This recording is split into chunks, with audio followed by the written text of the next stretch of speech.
গণমাধ্যম সংস্কারের দ্রুত বাস্তবায়নযোগ্য প্রস্তাবগুলো কার্যকরের উদ্যোগ নেবে সরকার, বললেন প্রধান উপদেষ্টা। ফ্যাসিবাদ বিরোধী ঐক্য নষ্ট করা যাবে না, বললেন মির্জা ফখরুল। সরকারকে নিরপেক্ষ থাকার আহ্বান। রাজনীতিতে ক্যান্টনমেন্টের হস্তক্ষেপ মেনে নেওয়া হবে না, হাসনাতের মন্তব্য। নির্বাহী আদেশে আওয়ামী লীগ নিষিদ্ধের দাবি। এবং আওয়ামী লীগ নিষিদ্ধে প্রয়োজন জাতীয় ঐক্য, বললেন রাশেদ খান। নির্বাচনে সুযোগ না দেওয়ার আহ্বান খেলাফত মজলিসের।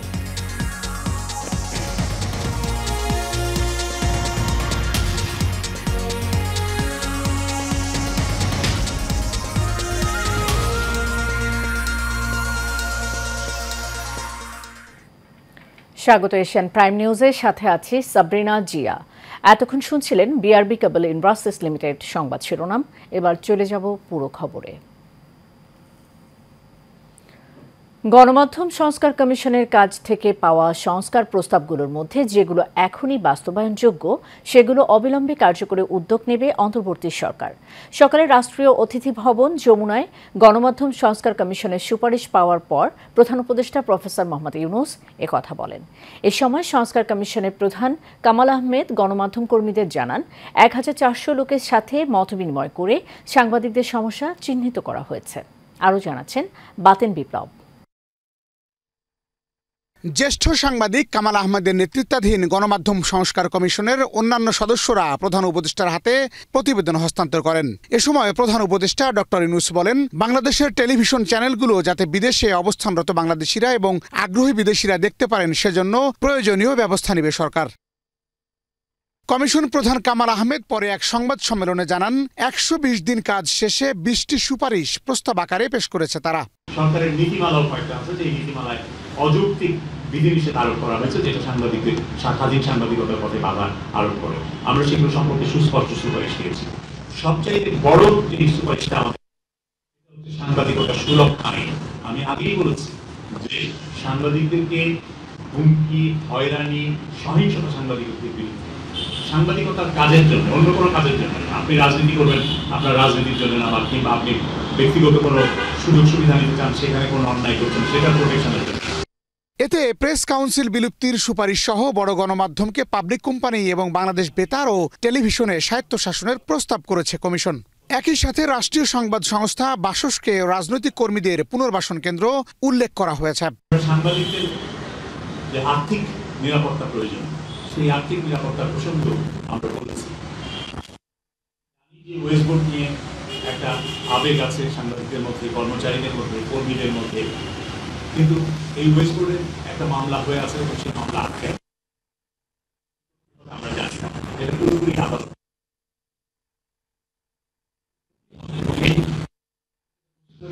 ইতিমধ্যে 10 বছর হয়ে গেল প্রায়। আমরা বলছি যে সাংবাদিকদের আর্থিক নিরাপত্তার দরকার। এসব প্রস্তাব বাস্তবায়ন হলে গণমাধ্যমে পেশাদারিত্ব প্রতিষ্ঠিত হবে বলেও মনে করেন সংস্কার কমিটির সদস্যরা। বাতেন বিপ্লব, এশিয়ান টেলিভিশন, ঢাকা। বিএনপি মহাসচিব মির্জা ফখরুল ইসলাম আলমগীর বলেছেন, এমন কোনো পদক্ষেপ নেওয়া যাবে না যাতে ফ্যাসিবাদ বিরোধী জাতীয় ঐক্য এবং গণ ঐক্য বিনষ্ট হয়।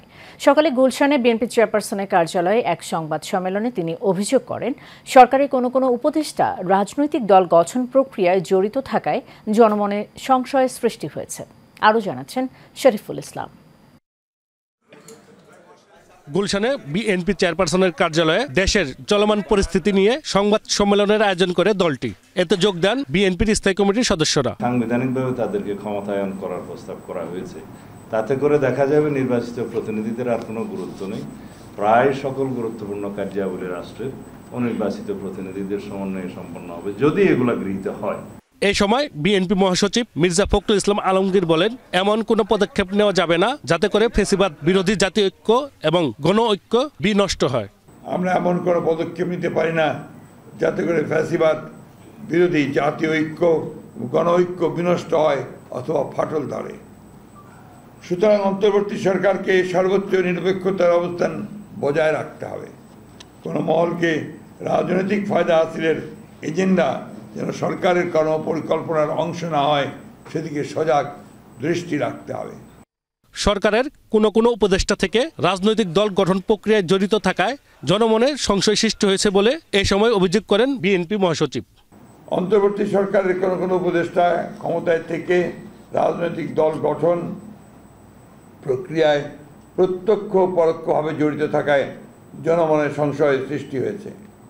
এই প্রক্রিয়ায় প্রশাসন যন্ত্রকে ব্যবহার করার নানা প্রকার লক্ষণ ও প্রমাণ ক্রমেই প্রকাশ পাচ্ছে, যা দেশ ও গণতন্ত্রের জন্য মোটেই সুখকর নয়। জাতীয় ঐক্যমত্য কমিশনের কিছু সুপারিশ নিয়ে জনমনের প্রশ্ন উঠেছে বলেও জানান মির্জা ফখরুল। যে আইন বিভাগ ও নির্বাহী বিভাগকে যথাসম্ভব আন্ডারমাইন করা এবং ক্ষমতাহীন করাই উদ্দেশ্য, যার ফলশ্রুতিতে একটি দুর্বল ও প্রায় অকার্যকর সরকার ব্যবস্থা প্রতিষ্ঠিত হবে।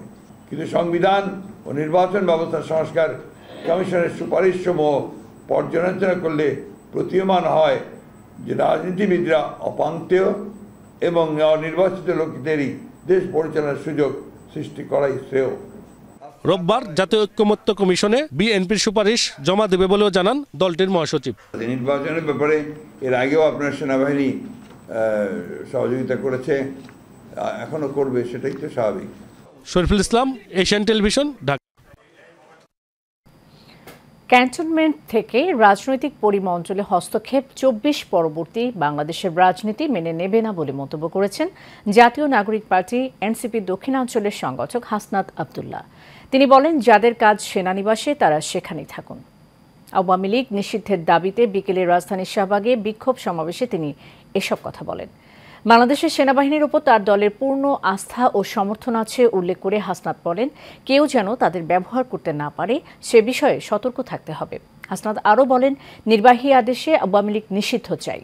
এ সময় এনসিপির সদস্য সচিব আক্তার হোসেন বলেন, আমাদের শরীরে এক বিন্দু রক্ত থাকতে আওয়ামী লীগকে স্বনামে রাজনীতি করতে দেব না।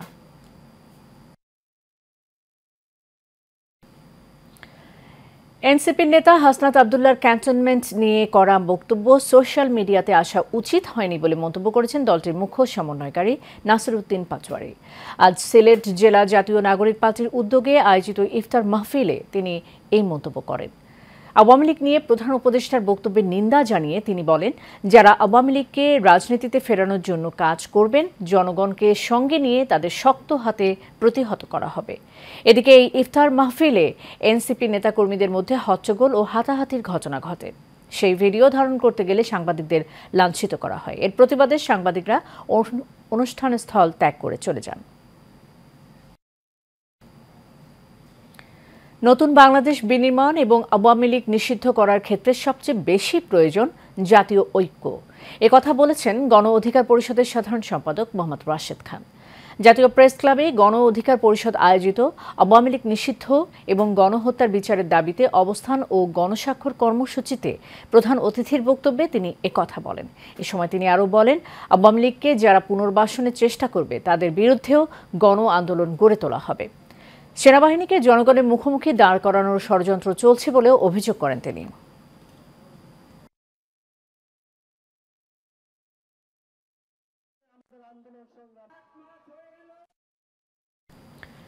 জাতীয় ঐক্যমত্য কমিশনের সঙ্গে সংলাপ করেছেন দুই রাজনৈতিক দলের নেতারা। এর মধ্যে রয়েছেন খেলাফত মজলিস ও লেবার পার্টি। সকালে সংসদ ভবনে এলজি হলে এই সংলাপ শুরু হয়। জাতীয় ঐক্যমত্য কমিশনের সহ সভাপতি আলী রিয়াদ সহ কমিশনের কর্মকর্তারা এতে উপস্থিত ছিলেন। সংলাপ শেষে খেলাফত মজলিসের মহাসচিব ডক্টর আহমেদ আব্দুল কাদের বলেন, বিচারের আগে আওয়ামী লীগকে নির্বাচনের সুযোগ দেওয়া যাবে না। নির্বাচনের আগে যে সংস্কারের দিকে গুরুত্ব দেওয়া হয়েছে তা 10 মাসের মধ্যে করা সম্ভব বলেও মন্তব্য করেন তিনি।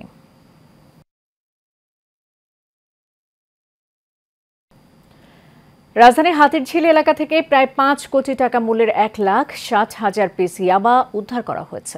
এই ঘটনায় গ্রেপ্তার করা হয় 4 জনকে। এটি সাম্প্রতিককালে বড় ইয়াবার চালান বলে জানায় মাদকদ্রব্য নিয়ন্ত্রণ অধিদপ্তর। আবাসন ও বাইং হাউস ব্যবসার আড়ালে তারা মাদকের কারবার চালিয়ে আসছিল বলে সংবাদ সম্মেলনে জানানো হয়। ওয়ালিদ সিদ্দিকের রিপোর্ট। রাজধানীর হাতিরঝিল এলাকা থেকে প্রায় 5 কোটি টাকা মূল্যের 1,60,000 পিস ইয়াবা ও একটি ব্র্যান্ড নিউ গাড়ি সহ 4 জনকে গ্রেফতার করে মাদকদ্রব্য নিয়ন্ত্রণ অধিদপ্তর। সংবাদ সম্মেলনে জানানো হয় এই গ্রুপের মূল হোতা মোহাম্মদ নজরুল ইসলাম ওরফে সোহেল রানা। আটক 4 জনই একই পরিবারের সদস্য। আবাসন ও বাইং হাউস ব্যবসার পাশাপাশি পারিবারিক পরিবেশে দীর্ঘদিন মাদকের কারবার চালিয়ে আসে তারা। জব্দকৃত মাদকের আনুমানিক মূল্য গাড়ি সহ মোবাইল ফোন সহ ইয়াবার মূল্য সহ প্রায় 5 কোটি টাকা। গ্রেপ্তারকৃত আসামির মধ্যে আছে জনাব মোহাম্মদ নজরুল ইসলাম, মোহাম্মদ আল মামুন ওই গাড়ির ড্রাইভার। 3 নম্বর আছে জনাব নুরুল ইসলামের ভগ্নিপতি মোহাম্মদ ফারুক। আর আটক হয়েছেন তানিয়া হলেন মোহাম্মদ ফারুকের স্ত্রী। গত 6 মাস ধরে তাদের নজরদারিতে রাখলেও বারবার কৌশল পরিবর্তন করায় তাদেরকে ধরতে সময় লেগে যায়। ঈদ উপলক্ষে মাদকের চাহিদা থাকায় তারা এই মাদক নিয়ে আসছিল। ঈদ উপলক্ষে যে মাদকের একটা ছড়াছড়ি হয় সেটা আপনারা জানেন, যুব সমাজের মাঝে তারা এই সময়টাকে আনন্দ উৎসবের করে, তার সাথে ইয়াবা সেবীদেরও একটা মহোৎসব শুরু হয়। এই জন্য তারা এই সময়টাকে বেছে নিয়েছে। আর মূল ব্যবসাটা পরিচালনা করছে আপনার সোহেল রানা। আরও কেউ যুক্ত আছে কিনা এবং এটার সাথে আরও রুট কোথায় কোথায় আছে এবং তারা কোথায় কোথায় কার কার কাছে এগুলো সাপ্লাই করে, এটা আমাদের তদন্ত পর্যায়ে আশা করি উঠে আসবে। টেকনাফ থেকে ইয়াবার অধিকাংশ চালান সারা দেশে ছড়িয়ে পড়ে। তদন্তে মাদকের উৎসে যারা জড়িত তা বেরিয়ে আসবে বলেও জানানো হয়। Walid Siddiqui, Asian television, Dhaka.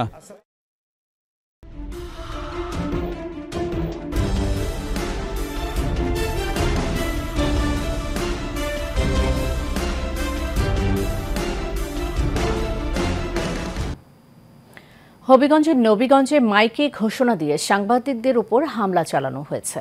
দুপুরে এ ঘটনা ঘটে। স্থানীয়রা জানান, প্রশাসনের নিষেধ থাকা সত্ত্বেও প্রভাবশালীরা দীর্ঘদিন ধরে ঢাকা সিলেট মহাসড়কের নবীগঞ্জে অবৈধভাবে জনতার গরুর বাজার পরিচালনা করছেন। এতে সড়কে তীব্র যানজট দেখা দেয়। বিষয়টি নিয়ে দুপুরে 4 জন সাংবাদিক সংবাদ সংগ্রহ করতে গেলে বাকবিতণ্ডায় জড়ান বাজার কমিটির লোকজন। এক পর্যায়ে বাজার কমিটির সহসভাপতি ও বিএনপি নেতা কাউসার তালুকদারের নেতৃত্বে বাজার কমিটির লোকজন মাইকে ঘোষণা দিয়ে তাদের উপর হামলা চালায়।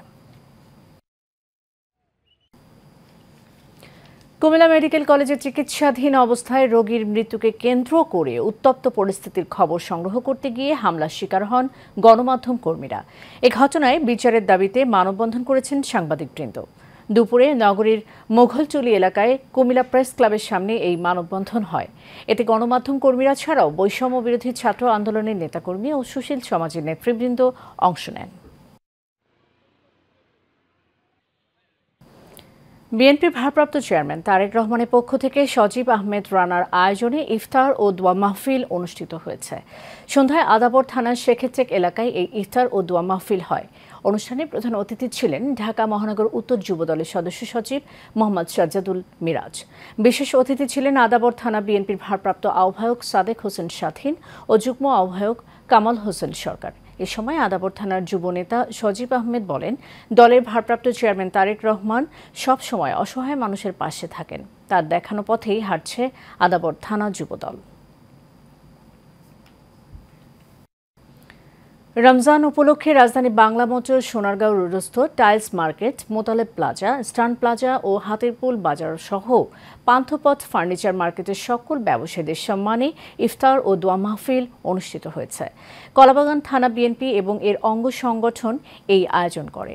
মাহফিলে প্রধান অতিথি ছিলেন বিএনপির আন্তর্জাতিক বিষয়ক সম্পাদক ব্যারিস্টার নাসির উদ্দিন আহমেদ অসীম। তিনি বলেন, একটি দেশকে উন্নয়নশীল করতে পারে ব্যবসায়ীরা। এ সময় ব্যবসায়ীদের সৎ এবং নিষ্ঠার সাথে ব্যবসা করার আহ্বান জানান তিনি। এতে উপস্থিত ছিলেন কলাবাগান থানা বিএনপির সদস্য সলিমুল্লাহ সাগর, ব্যারিস্টার মোহাম্মদ ইউনুস, থানা যুবদলের সদস্য শাহ আলম সৈকত সহ অনেকে। শেষ করব এশিয়ান প্রাইম নিউজ যাওয়ার আগে বিআরবি কেবল ইন্ডাস্ট্রিজ লিমিটেড সংবাদ শিরোনাম জানিয়ে দেব আরও একবার।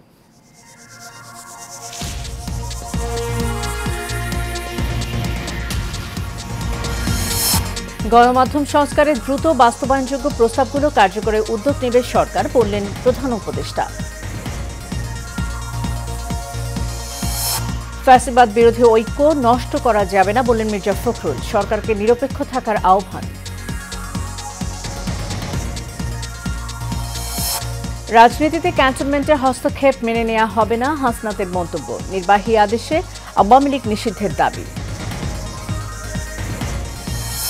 এবং আওয়ামী লীগ নিষিদ্ধে প্রয়োজন জাতীয় ঐক্য, বললেন রাশেদ খান। নির্বাচনে সুযোগ না দেওয়ার আহ্বান খেলাফত মজলিসের।